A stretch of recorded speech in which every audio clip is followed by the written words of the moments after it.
All right, hello and good morning, YouTube. Welcome to a new day, 365. I'm Jim, your favorite recovering addict, and I'm 17 days sober today. Hope everyone's doing well. I'm doing pretty good myself. You know, yesterday worked out pretty well making the video in the morning, so I decided to do that again. And it's probably, then we can start our day off with this reading. More people seem to watch the video. I'm not going viral or anything like that, but you all seem more likely to watch it, I guess, if I do it in the morning. And you know what? Maybe it makes a better day for myself. So yesterday was all right. I had a couple instances where I was getting mad. I'm mad at the family too for dumb little reasons. Like I talked to them on the phone, and my kids they're little, they're excited, they're camping, but they'd accidentally put their cell phone on hold or something, right? And I'm sitting there on the other end, and and I'm on hold, and I'm like, fuck. I'm getting all mad, right? Like, man, I overreact real quick. But it didn't last too long, right? I didn't sit in anything for too long. I tried to do my meditation last night with my WhatsApp group, with my my heartfulness meditation group, and I did, but it wasn't very effective. I went to Christie Pitts, which is a busy place, and I was sitting around other people. I could hear people around me talking, and I was judging their conversations. Right, I listened to other people have conversations. I was like, these people are so full of shit. And I just listened to them talk, right? And they're like, anyways, but you know what? The thing is, that's their lives, and I know nothing about their lives, and I need to remember that. I do regret not going to a meeting last night. I should have went to a meeting instead, maybe. But I'll definitely do that tonight. Today's September 2nd, and I'll just do some quick readings, and we'll be on our way. September 2nd, 1 week from today will be September 9th. Hold on. And that would have been my 2-year sobriety date. Would have been. Woulda, shoulda, coulda, right? Anyways, we'll talk more about that in a week.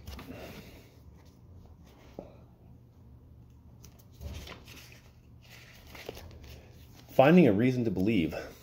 The willingness to grow is the essence of all spiritual development, as Bill sees it, page 71. A line from a song goes, "And I look to find a reason to believe." It reminds me that at one time I was not able to find a reason to believe that my life was all right. Even though my life had been saved by my coming to AA, 3 months later, I went out and drank again. Someone told me, "You don't have to believe. Aren't you willing to believe that there is a reason for your life? Even though you may not know yourself what that reason is, or even though you may not know yourself what that reason is, or that you may not sometimes know the right way to behave?" When I saw how willing I was to believe there was a reason for my life, then I could start to work on the steps. Now when I begin with, "I am willing," I am using the key that leads to action, honesty, and an openness to a higher power moving through my life. I'm willing to change. I'm willing to look deep inside myself and find all that dirty, yucky stuff and clean it out. I'm ready to just listen to that voice that God will lead me if I do the next right thing. And in AA they always say it's honesty, open-mindedness, and willingness, right? Without those three things, I don't know about you, but I'm fucked. Right? Without honestness, open-mindedness, and willingness, I think that I know it all. I think that I can handle this on my own, and you know what? I can't. Time and time again has shown me that. I need the help of a higher power. My higher power is God. Do I understand God? Do I know what God is? No. Not even close. So sometimes I like to say that He's a God of my misunderstanding. Anyway.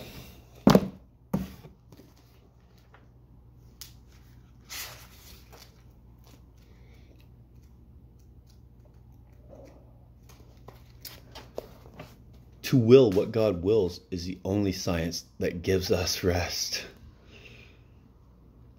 Henry Wadsworth Longfellow. And you know what? God never told me to wear a mask.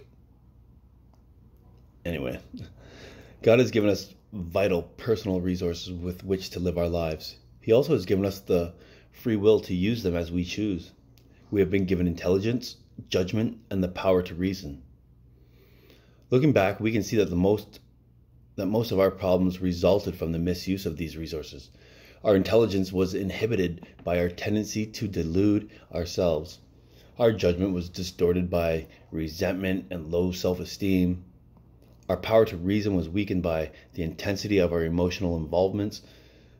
But it was our overriding self-centeredness more than anything that caused our difficulties. When we turned our lives over to the care of God, it became a lot easier to make right choices and live successfully. As we grew less self-centered and more open-minded, there's that open-mindedness. As we grew less self-centered and more open-minded, our entire perspective on life changed. And what do I have? A disease of perception. That's what I've been talking about the last couple of days.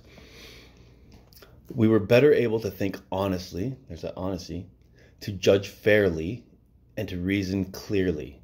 By relying on God for guidance and strength, we gradually learned how to effectively apply our tools for living. Thought for today: God provides the blueprint, the tools, and the power. The rest is up to us.